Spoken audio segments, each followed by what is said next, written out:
We have put garbage in the air around us. We can't see it. We can't really touch it or feel it, but it's there.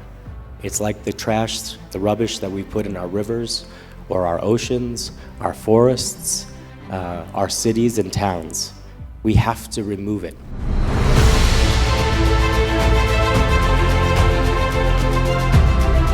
We see a future where science and innovation is shared and supported to bring about a world without poverty, where people everywhere flourish in an ecologically protected and restored planet. The first, that carbon removal has to be durable. We have to focus on performance, ensuring that it is truly efficient and net negative in its focus. Third, and very importantly, we must ensure that every carbon removal solution and project must have social and environmental equity. And finally, transparency and inclusivity.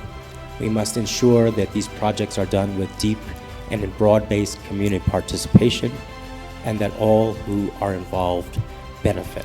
Kenya is the place, not just any place, it is the world's best place to do it, to anchor this large industry, and a large industry like using renewable carbon on top of that.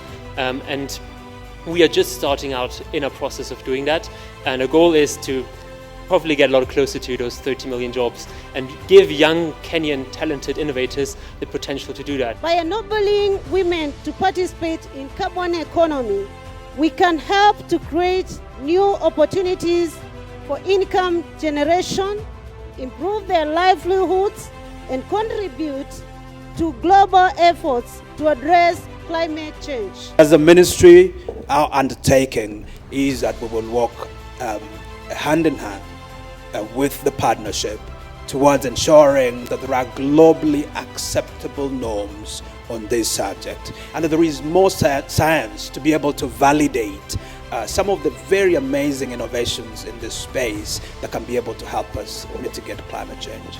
And so what we can do today is to offer our hand of partnership and our hand of support to this initiative.